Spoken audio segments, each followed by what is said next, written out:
So fine, we are moving ahead with the concepts of object-oriented programming. Okay, we'll see basic drivers and concept of constructors and all.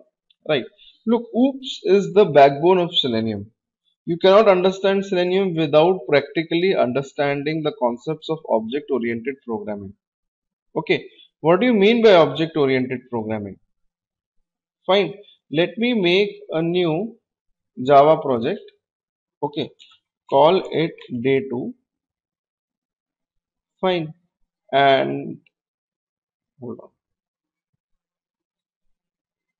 Hold on. I'll explain you the concepts of object-oriented programming. Without learning object-oriented programming, you cannot learn Selenium. That will be a big mistake. Fine. So what I'm going to do is that I'm going to create a new class known as, say, I'll create a class called phone. Okay. Right. Now, what are the features of the phone? The features of the phone are, say, public void call. You can make a call through a phone. Okay, inside it I can write phone calling. Then public void recharge. Okay, so something like this. These are the features of the phone. Some functions are there inside phone, call, recharge. Apart from that, you can have something like the name of the phone, a variable like this, the price of the phone, int price, int string name. Okay, so in a class, you can have the properties of the phone which describe the name and the price and the functions of the phone, call and recharge. Okay, now suppose I create a new class over here. Okay, I'll create a new class known as test.java with the main function. I did not create the main function in the phone class. Okay, phone class is just a standalone class with few features, properties, functions. Right. Now out here,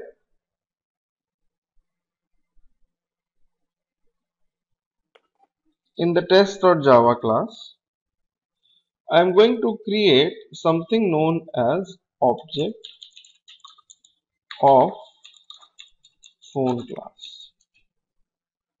Okay guys, please keep your microphones on mute. If you have any questions, you can unmute and you can ask questions. Right. Now, what do you mean by object of the phone class? You create it like this, new phone.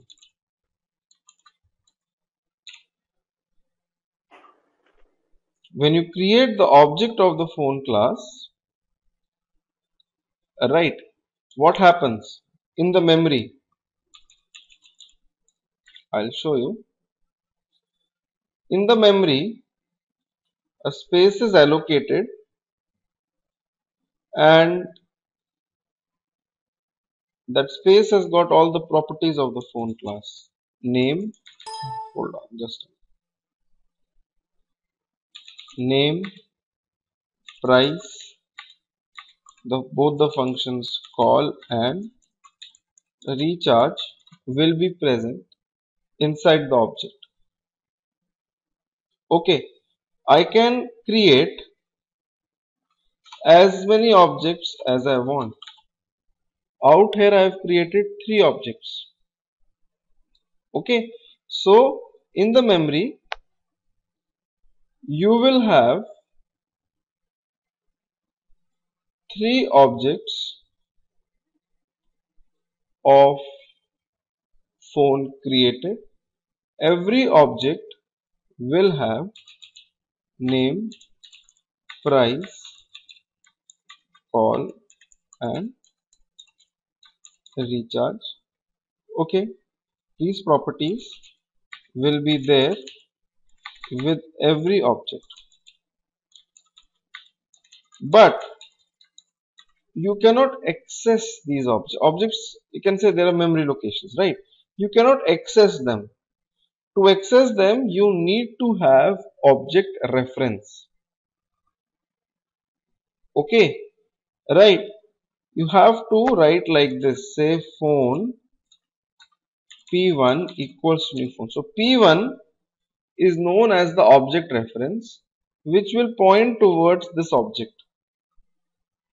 Okay, so P1, P2 and P3 I am creating. So we have got three object references P1, P2, P3 which are pointing towards respective objects. In the memory, you will have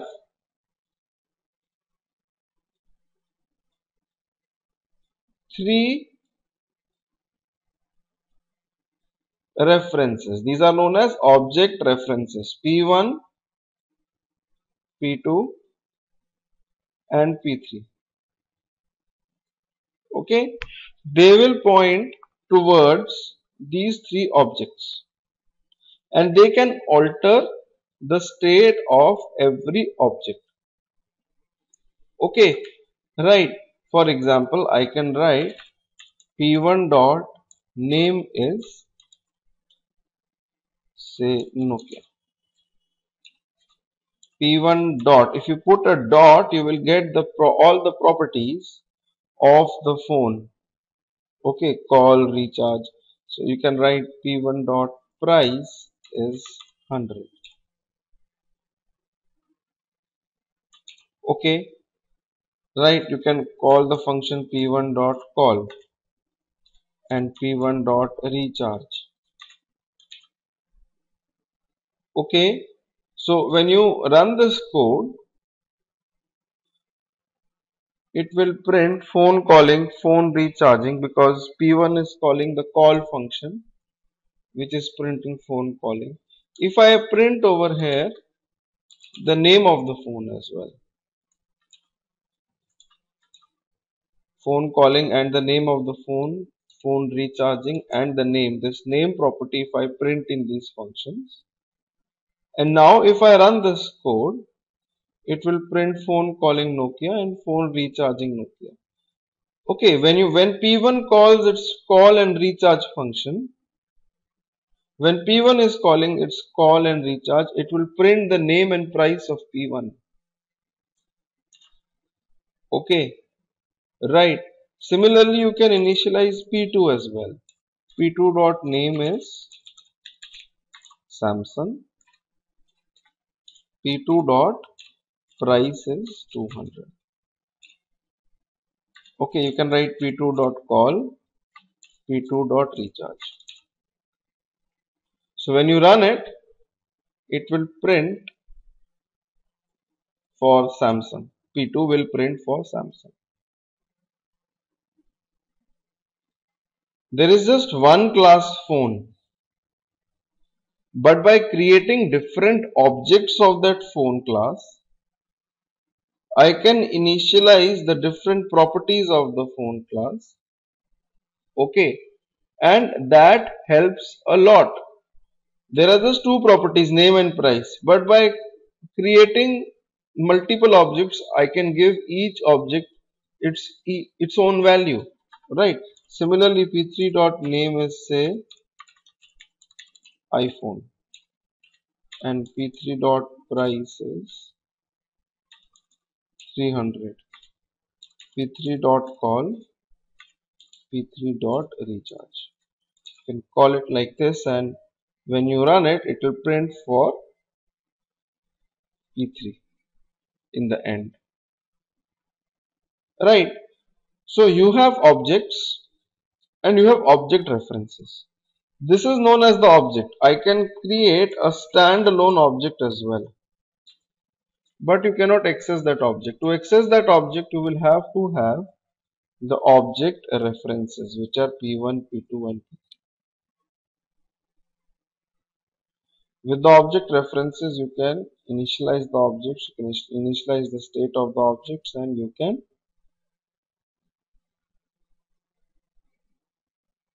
simply call the functions as well. Okay, right? Now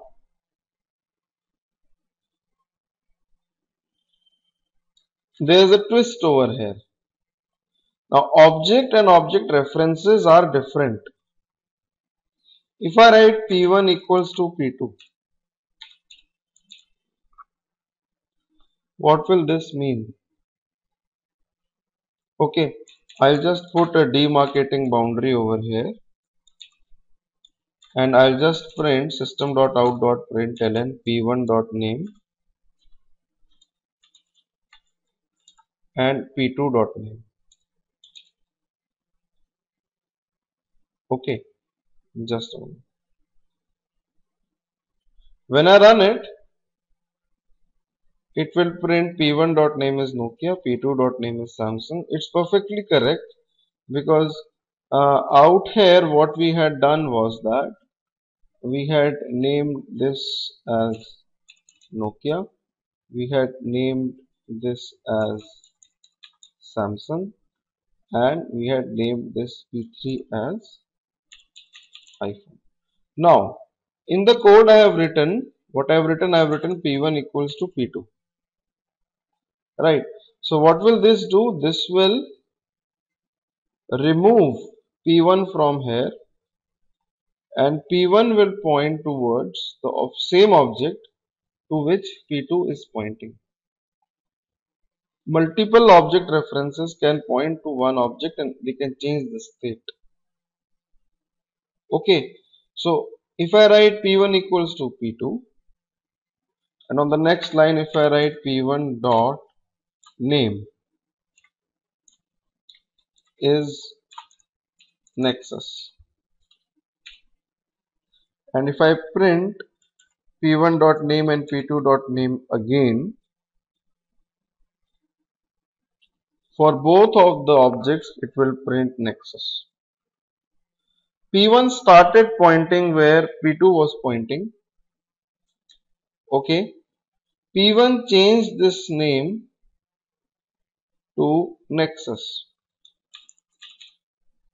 Okay. So P2 and P1 will have the same, when you extract the name, they will have the same name.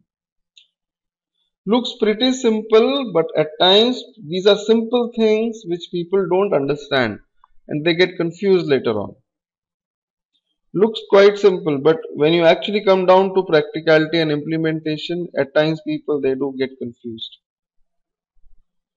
Okay, P1.name, P2.name, and when we equate P1 to P2, okay, you have both the names changed.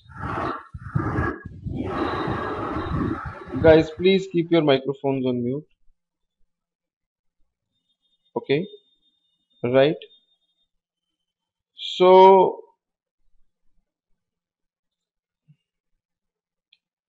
just a minute.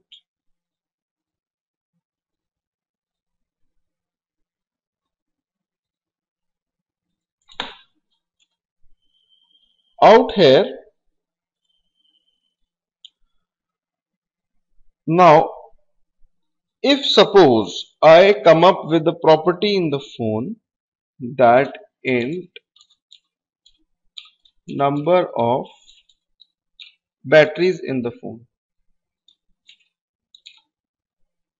Number of batteries in the phone. Now every phone has got one battery. So when we create the object of every phone, we'll have to write P1 dot number of batteries are 1. Similarly, we'll have to write P2 dot number of batteries are 1 and P3 dot number of batteries as 1, which actually makes no sense. We all know that the number of batteries in every phone are going to be 1 only. So every phone has a variable number of batteries equated to 1. Right.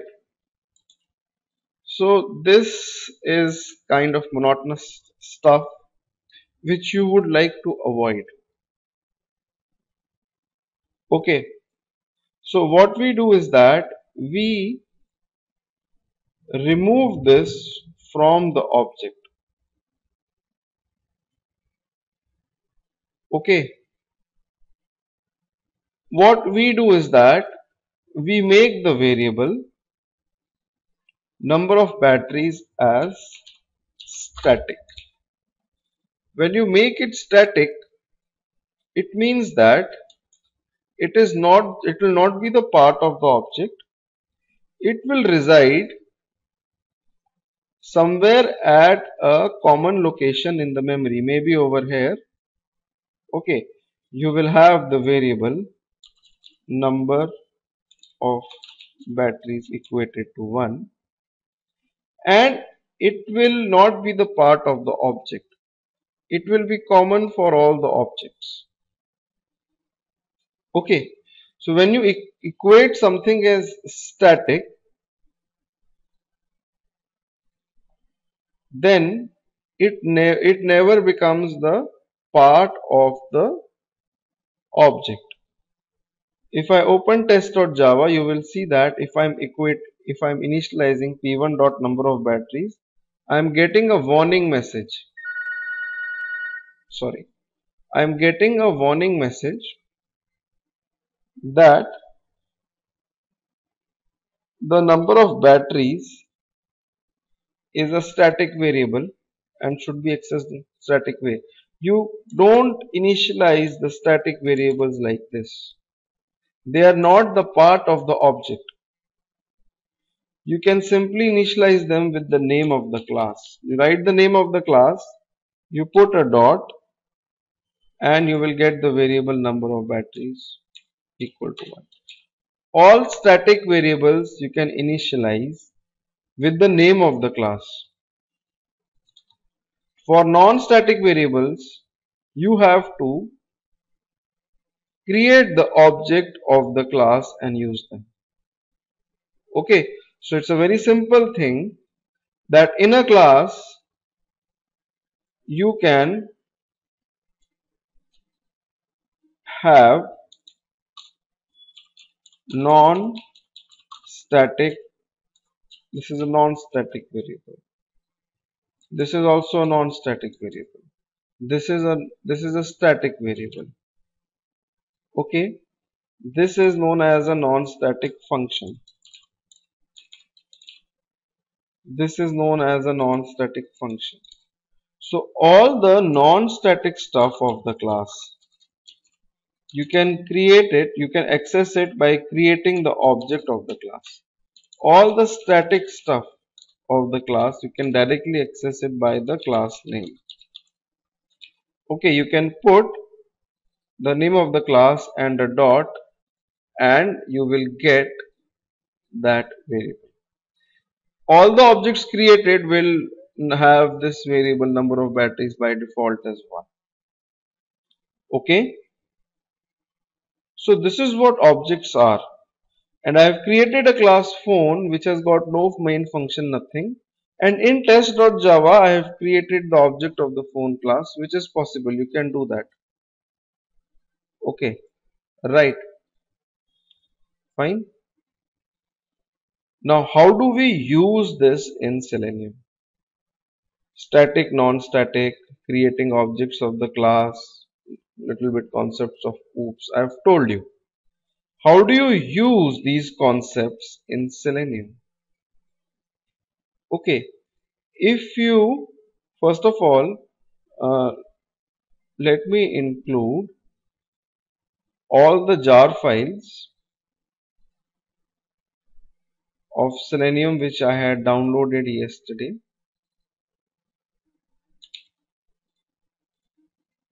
Okay, and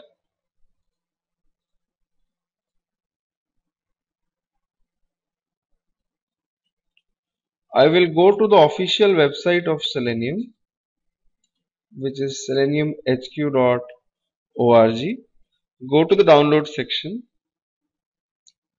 In front of Java, you will have this link for Java docs. No, after, not after main, it should be before main Pavan, static block. But in Selenium, you will not use static block. It's not required actually. Okay. So this is the Java doc, and if you click on Java doc,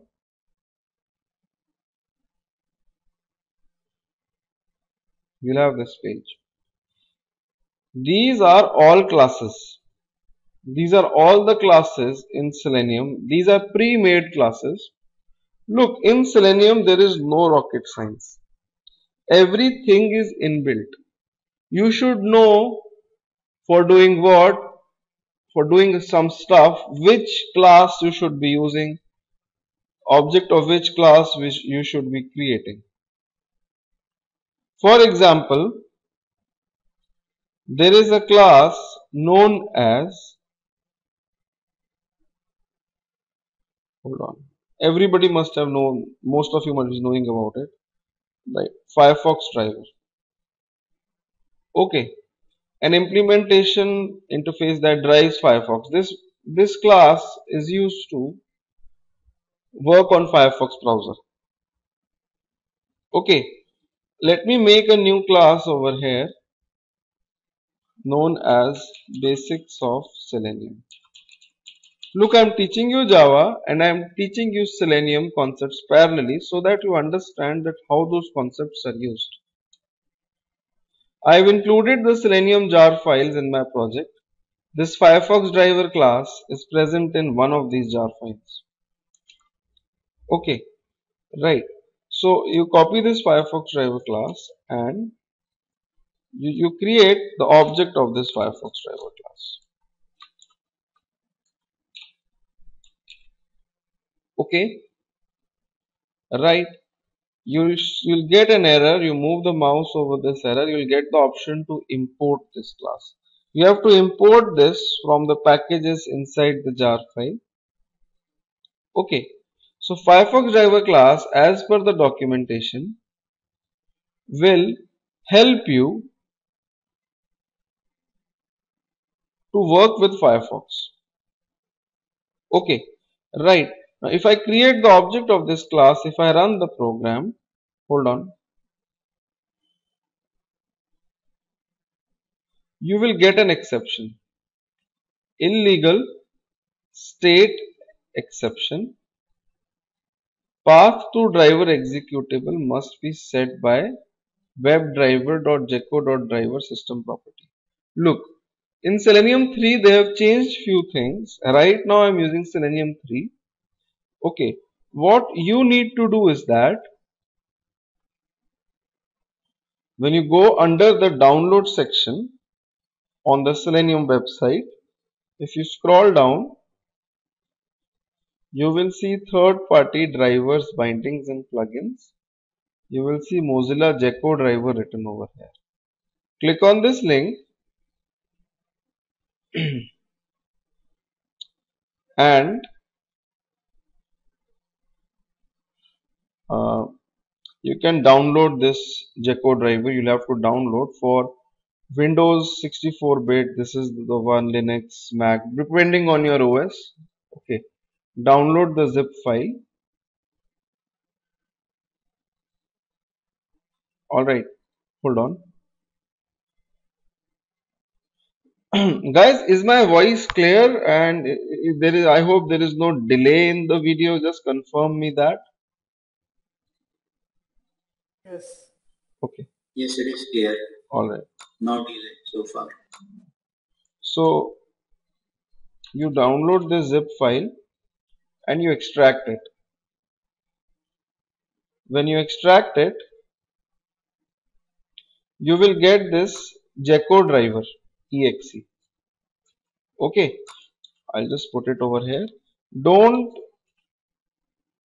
run it. It's of no use if you directly run it, exe file.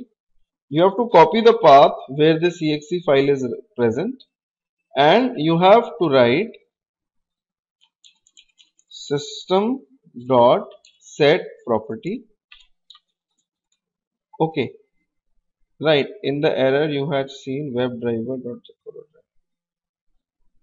You can write WebDriver dot Gecko dot driver. and you have to give the path of this file on your hard drive.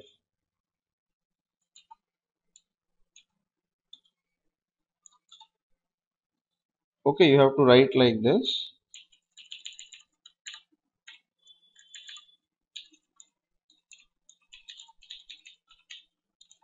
Everything in WebDriver.Gecko.driver should be in lowercase. At times people keep W for this capital. Don't do that. It should be in lowercase. The path should be perfectly correct. Now when I run my code, okay, so what it will do is that it launches the Firefox browser and it gives me an error. Okay, it gives me an error because I'm not working with the latest Firefox. I'm working with 37. Okay, so if I install the version like 52 for Firefox, it will be perfectly fine. I use 37 because I use 2.53 version of Selenium, which works with 45, 40. Okay, so um, maybe this 48 will also not give you an error. Okay, so there are compatibility issues right now going on after Selenium 3. Selenium 3 is not supporting the older Firefox versions. Selenium 3 is actually not also very compatible with like drop downs and all. You get issues. Okay, when you work with drop downs, right, you get issues with Selenium 3. So there are a lot of issues. So maybe it's downloading Firefox. Meanwhile, what is this system.set property? WebDriver.Gecko.driver. Look, system is a class. It's an inbuilt class. Inside it, set property is a static function. If you move your mouse over set property, it will give you the description. That public static string set property. Set property is a static function. Moreover,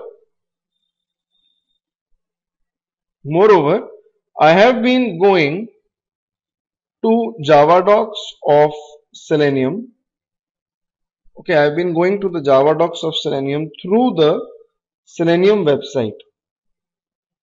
Okay, you can import the Java docs in Eclipse as well, and that will actually help you a lot when you're learning Selenium, because in Selenium everything is inbuilt. You have to learn the commands, you have to learn the classes which are inbuilt. So if you go to Java docs on Selenium HQ again and again, it will create a problem for you. You can import these Java docs. Okay, when you click on this Java doc link, you will have this page opened up. You copy this URL which is there, okay, and open up Eclipse. Go to the properties of the project. I have the day 2 project. I'll go to the properties, go to Java build path, the third option from the top, and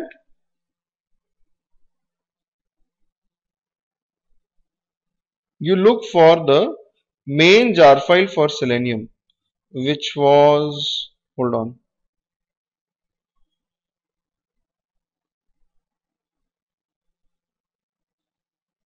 just a minute. The main jar file for Selenium in the version 3.3.1 was client combined 3.3.1 node APS. This is the main jar file. The rest of the jar files were in the library. Yeah, this is the one. You expand this jar file, select Java doc location, edit it, paste the URL over here, and in this URL remove index.html from the end. Please remove index.html from the end. Click on validate and it shows you that location is likely valid, right? So that is fine. Click on OK, click on OK, and click on OK. Now Java docs have been added inside Eclipse. Okay, if I move my mouse over Firefox driver class, I get the description that it is the Firefox driver class. Okay, hold on. I'll show you more advantages of this class being imported. Hold on, let me close this Firefox.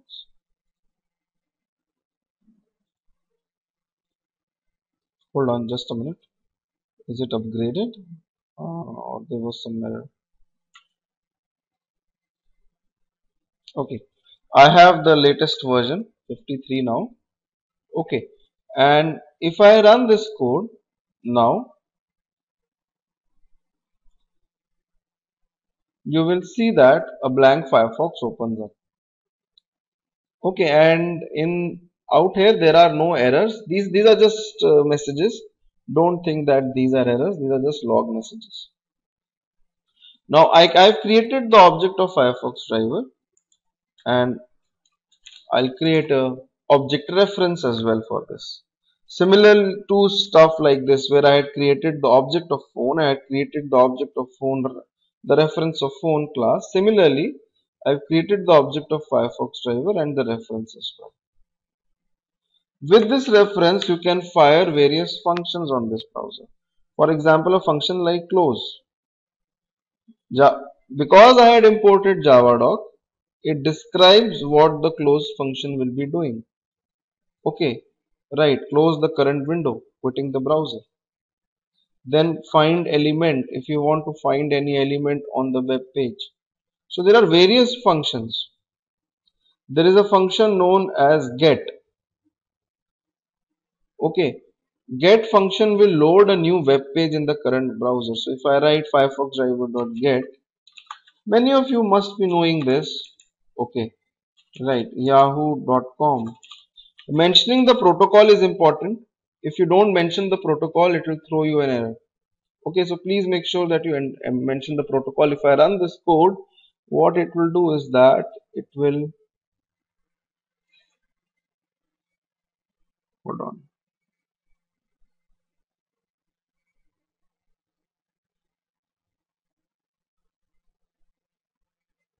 yeah, it will open the browser and you will see that the browser will be taken to yahoo.com. Okay, so I never wrote any special code or something. Everything is inbuilt. Okay, Firefox driver class is inbuilt. You create the object of Firefox driver, you take it to yahoo.com. Similarly for Chrome, okay, for Chrome, you have the class Chrome driver. You create the object of the Chrome driver, and for Chrome driver also, you have to download an exe. You visit the Selenium website, go to the download section, and you will have the Google Chrome driver. Okay, open this and go to the latest 2.29 version. Go on this URL and you can download Chrome driver for Windows.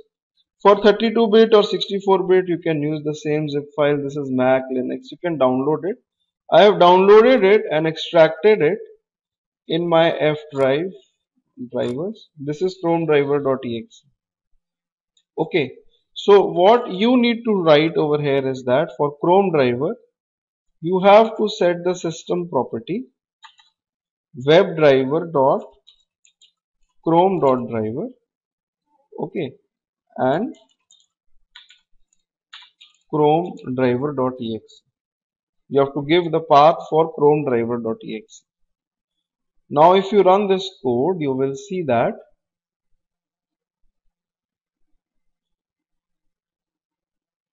hold on, see the a blank Chrome opens up. A blank Chrome browser opens up, and if you want to take it to some website, you can write chrome driver dot, you can use any of the functions, get to http yahoo.com.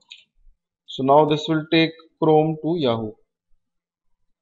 Okay, right. So you'll see the Yahoo website being loaded. So it's very simple. There are classes present. You create the objects of those classes, and you use right now we are using the non-static functions of those classes. Okay, right. So no, Rahim, you have to do it in the code. You have to set the properties in the code. Okay. And similarly for Internet Explorer, you have got, look, if I just write Internet Explorer driver is there. If you just write INTER and hit control space bar, it will tell you the names of all the classes starting with this word. If I write over here Chrome, control space bar, see Chrome driver is there, Chrome driver, Chrome options. If you want to use Chrome driver, you can select it. Okay, so this is a shortcut in Eclipse. If you write Internet Explorer, I've just written this much, hit the control space bar, you get the Internet Explorer driver. I equals to new Internet Explorer driver. For I also, you have to download an exe file. On the download section of Selenium, you have the Internet Explorer driver server for 32-bit I or 64-bit I, depending on which I you have in your system. You download it. Okay, I have downloaded it over here, I driver server. Okay, and you need to write over here system.setProperty webdriver.i.driver, everything in lowercase, and give the path of iDriver server.exe. And when you run this, you will have I open. If I actually gives you some error while opening up, then first of all make sure that in I you have the zoom level settings under view. It should be 100%. If it is not 100%, then your I might throw an exception. Okay, secondly, if it fails to open, also check, go to tools, go to internet options, and in this go to security. In security you will see few tabs: internet, local internet, trusted sites. This leveler should be at the same location for all the 4 tabs, or you switch it off, bring it to the lowest level. Okay, that will help you, right? So in I also you can use the function like say I dot get, go to the website http yahoo.com.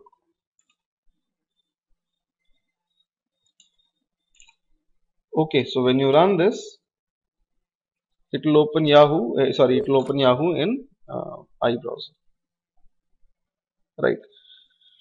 Now, these classes, they also have static properties. If I write over here, I'll uncomment all of these. If I write Chrome driver dot, okay, Chrome driver has got no static property. If I write Firefox driver dot, you will have few static properties over here, which can be accessed directly with the name of the class. So we look at these, we look at each and everything. Right now, in a nutshell, I'll explain you one thing, that I have taught you 3 drivers.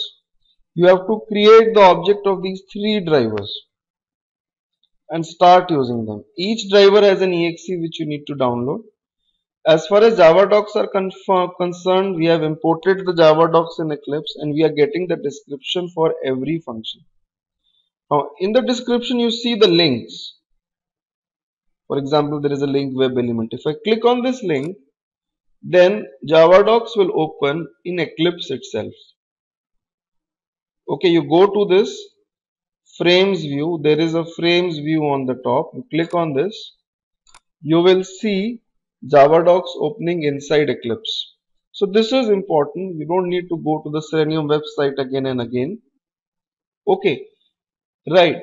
Now there are many drivers in Selenium. You click on this WebDriver in the Java docs. Okay, in the list of all the classes, you click on WebDriver. These are all the drivers. Chrome driver, Edge driver, event firing, Firefox, IE, Opera. So I've discussed about few of them. Opera driver and Safari driver are for Opera and Safari, but they are not stable. They give lot of issues. Even Edge driver gives lot of issues. The stable ones are Chrome driver, Firefox, IE, remote WebDriver. Remote WebDriver will be used in case of grid. When we study grid and we have to run the test cases parallelly on different machines, we'll study remote WebDriver over there. So there are various driver classes which you can use. Okay, right. Now, coming back to Eclipse, the basics of uh, the Selenium program. Okay, so we have our whole session will revolve around these three driver classes. Okay, and everything is inbuilt. You just have to learn those commands. That's what I wanted to convey. Right now, few things, guys. I'll just yesterday somebody was asking me doubt. Okay, now sometimes what happens is that in Eclipse you are new to Eclipse. Sometimes you have this console. You close the console and you don't know where to bring it back from, and you get a very bad time. It's very simple. You go to Window, Show View, Console. Yesterday somebody had this doubt. Console will come back. Sometimes what happens is that this is Package Explorer on the left side where you have every project. You close the Package Explorer by mistake. Again you can bring it back from Window, Show View, Project Explorer. Okay, it will come back. Fine. Make sure that in Eclipse you are in the Java perspective. Okay, click on this small icon over here, open perspective. You will have various perspectives. This is the small icon, and you move to Java perspective in Eclipse. Okay, work in Java perspective, right? So now I created simple classes like basics of Selenium, phone, and test.java. Right. Now the question which arises is that will I have to learn every driver class separately? This is the question. Every driver class has got its own functions. Okay, every driver class has got its own set of functions. Will I have to learn all these drivers separately? What if I have to dynamically open the browser? I have to write a script which works on IE as well as Chrome as well as Firefox. Okay, so the answer to these questions, the answer comes up from the concept of interfaces. Okay, what is the need of interface and all? We'll see that in day 3. Okay, that you don't have to learn all the drivers separately. Okay, through interfaces, the concept of interfaces in Java language, you can you can reuse a lot of things. Okay, now the concept of constructor. Let me cover constructors in Java language. Okay, these constructors, practicality I cannot show you what constructors are practically, how they are used. You will come to know in day 5 about the practical usage of constructors. Right now I am just telling you the concept of constructors. Okay, right. So what is a constructor and how is it used? Suppose I create a class known as student. A simple class student. I can have the properties like name, age, two properties of a student. Okay, and I'll create a new class known as test student, in which I'll create three objects of the student class. Student s1 equals to new student. If I create the object of this class, I will have to initialize the properties. Student dot name is say student A.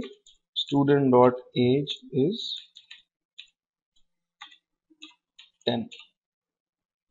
Okay, I can create another object of student. Sorry, s2. I'm sorry. I can write s2 dot name as B and s2 dot age as. Now every time I create the object of student class, I have to initialize the properties of the student class separately. Now we are lucky that we just have got two properties over here. What if there are 20 properties for a student? After creating every object, will I write 20 lines to initialize each and every property? I hope you are understanding my point. Right. So out here we use the concept of constructors. Okay. Right. We make constructors. For example, I'll make a constructor over here. Sorry, I'll make a constructor over here like this. Public student. The name of the constructor is same as the name of the class. It is not a function. It's got no return type. Okay, the name of the constructor is same as the name of the class. Inside it, I'll just write inside constructor. Whenever you create the object of the student class, in test student, I am creating two objects of the student class. Whenever I create the object of the student class, this constructor will be called. If I run this code, you will see inside constructor printing two times. Whenever I create the object, if I create the object over here, another three objects to which I don't give any object reference. Okay, if I run this, it will print 5 times. So a constructor is something which has the name same as the class name, and it is called when you create the object of the class. Okay, now I can make a constructor like this, public student, in which I will pass the name and age of the student inside this constructor. So when I create the object of the class student, I'll create it like this. Student s3 equals to new student, and I'll pass the name and the age of the student in the constructor. Okay, sorry, it should be string name. Okay, and you can write over here the global property name equals to n and age equals to a. So the properties which are declared on the top, name and age, I am equating them to n and a. Okay, so when you create the object of this class, what will happen? C will be passed inside n and age 11 will be passed inside a. So this object will be initialized. On the next line, I can write s3 dot name or s3 dot age, and when you run it, sorry,